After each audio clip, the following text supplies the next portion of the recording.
오늘은 출애굽기 40장 1절로 16절의 말씀을 살펴보겠습니다. 출애굽기 40장 1절로 16절의 말씀을 우리 다 같이 읽겠습니다.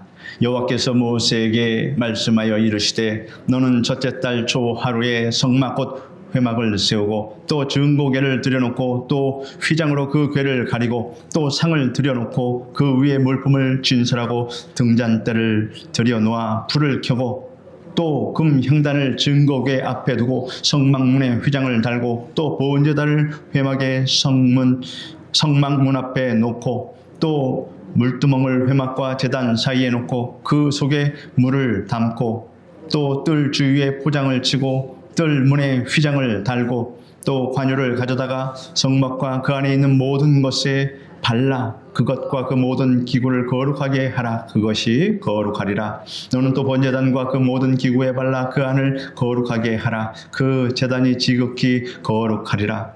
너는 또 물두멍과 그 받침에 발라 거룩하게 하고 너는 또 아론과 그 아들들을 회막문으로 데려다가 물로 씻기고 아론에게 거룩한 옷을 입히고 그에게 기름을 부어 거룩하게 하여 그가 내게 제사장의 직분을 행하게 하라. 또 너는 또 그 아들들을 데려다가 그들에게 겉옷을 입히고 그 아버지에게 기름을 부음같이 그들에게도 부어서 그들이 내게 제사장의 직분을 행하게 하라. 그들이 기름 부음을 받았은즉 대대로 영영이 제사장이 되리라 하시매 모세가 그같이 행하되 곧 여호와께서 자기에게 명령하신 대로 다 행하였더라. 아멘. 사랑하는 성도 여러분, 우리가 오늘 함께 읽은 출애굽기 40장 1절에서 16절의 말씀은 이스라엘 백성들이 척박한 광야에서 드디어 성막을 완성하고 세우는 벅찬 감격의 순간을 보여주고 있습니다.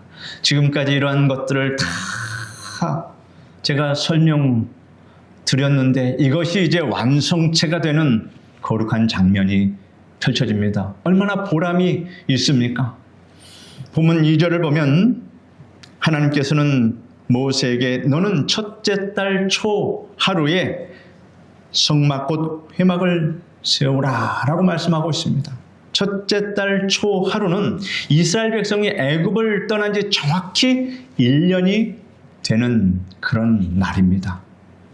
430년이라는 기나긴 종살이를 끝내고 자유인이 된 후 그들이 광야에서 맞이하는 새로운 해의 첫날, 이는 영적인 새해입니다.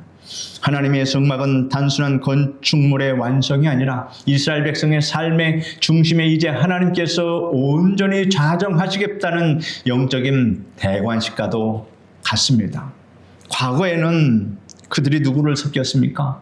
애굽의 바로 왕이 그들을 지배했지만 이제는 만군의 여호와 하나님께서 그들의 참된 왕이 되셨음을 천명하는 순간입니다. 여러분, 우리의 신앙도 이와 같습니다. 내 인생의 주인이 나 자신이나 세상의 물질이 아니라 오직 하나님이심을 인정하고 내 마음 중심에 오직 주님을 모실 때 비로소 진정한 의미의 영적인 새해가 시작되는 것입니다. 오늘 이 금요 예배가 우리 마음속에 무너졌던 기도의 성막을 다시 굳건히 세우고 주님과 친밀하게 동행하는 은혜로운 출발점이 되기를 간절히 소망합니다.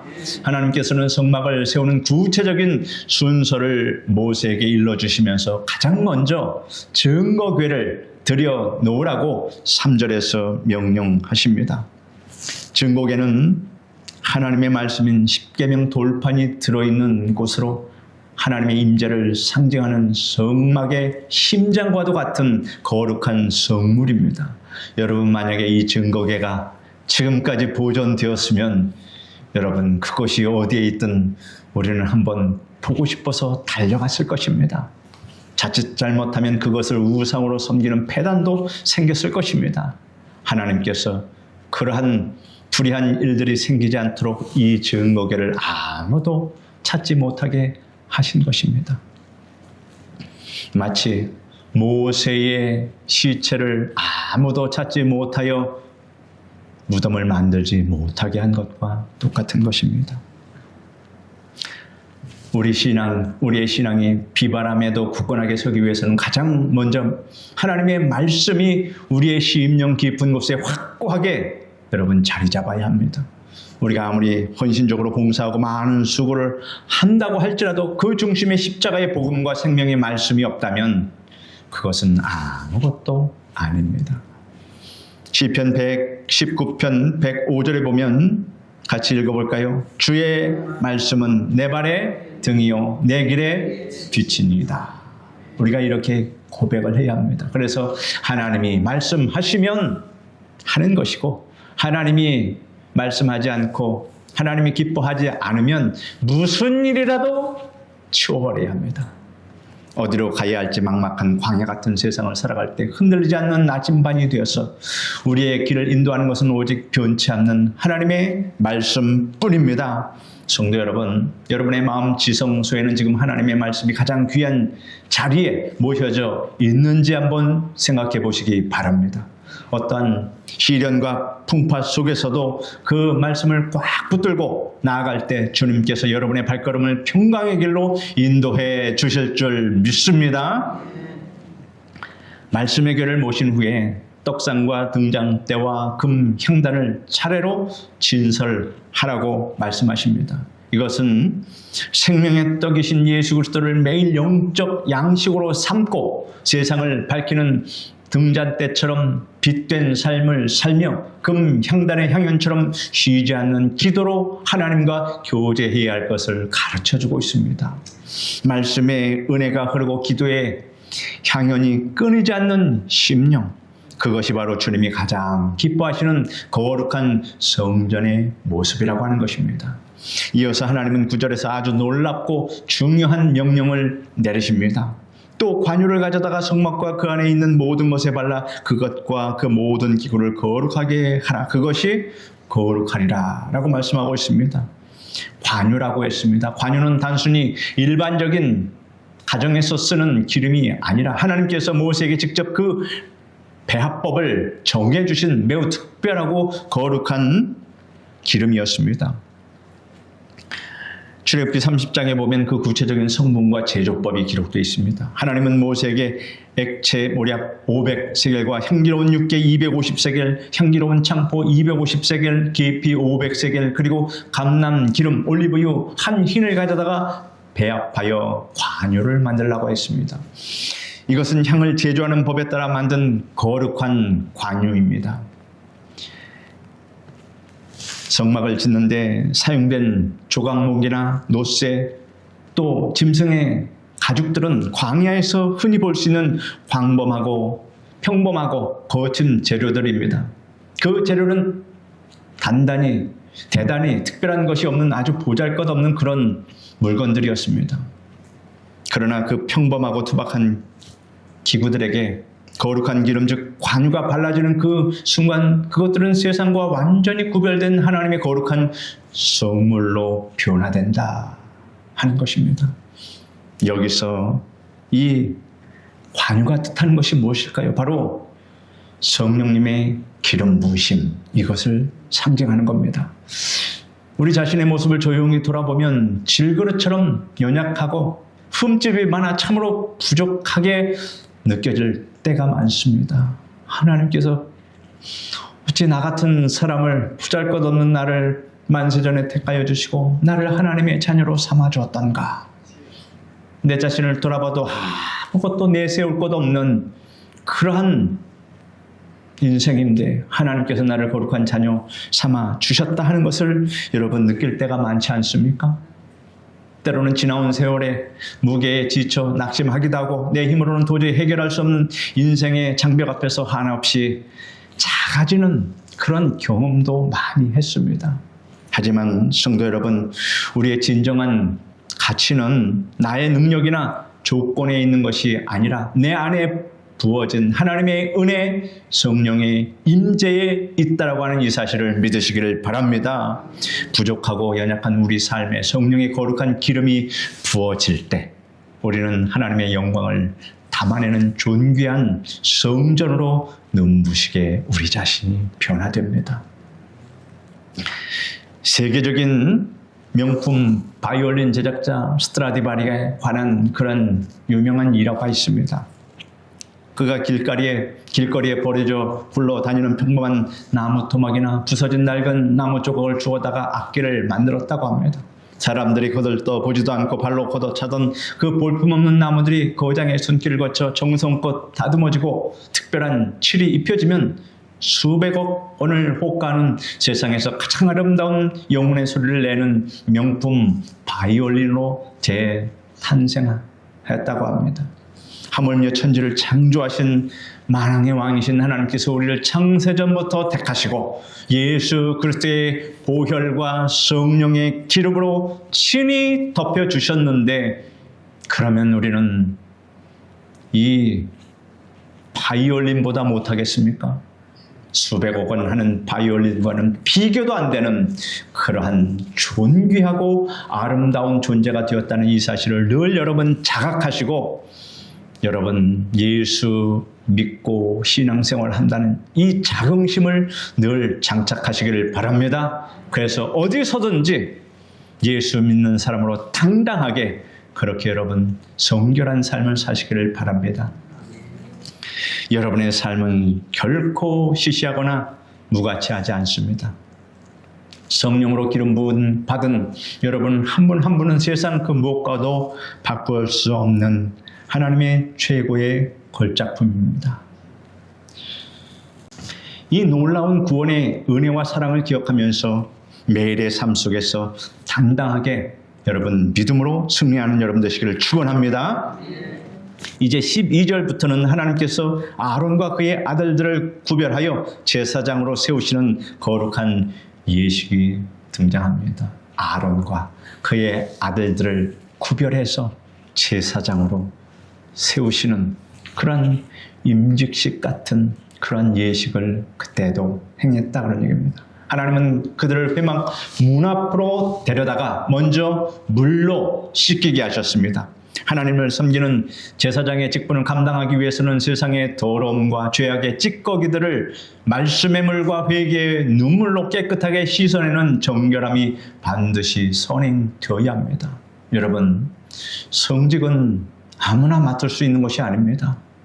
하나님의 부르심이 있어야 하고 그 소명을 받고 자신의 일생을 오직 하나님을 위하여 살겠다고 결단하며 세상의 그 어떤 즐거움과 어떤 세상의 유혹과도 다 끊어내고 단절하고 세상을 바라보는 것이 아니라 오직 성도들을 목양하고 하나님을 바라보겠다는 그런 굳은 각오가 없이는 이 길을 가면 안 됩니다.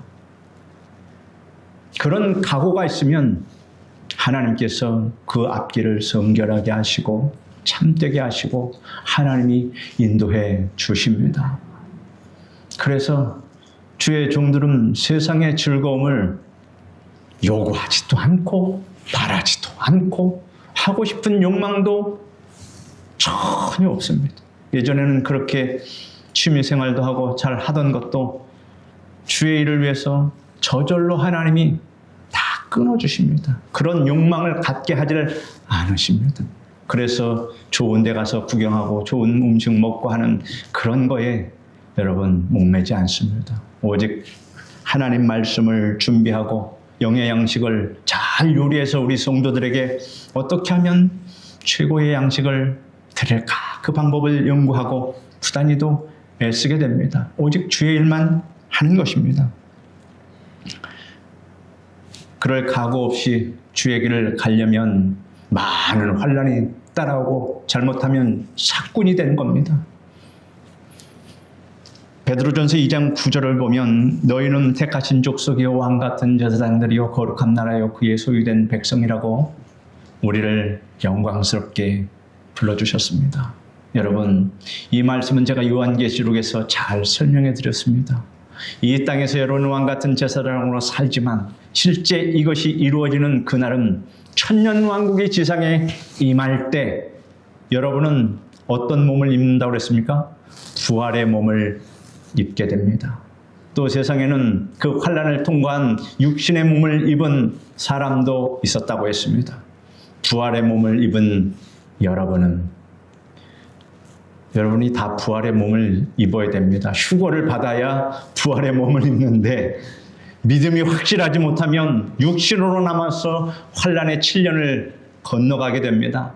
그래서 구원 받는 것도 좋습니다. 그러나 그때는 육신의 부활을 입지 못하고 육신으로 그저 남아서 7년의 환난을 견디고 예수님이 재림하여 천년왕국에 이르렀을 때 육신의 몸으로 된 사람은 피지배층이 됩니다.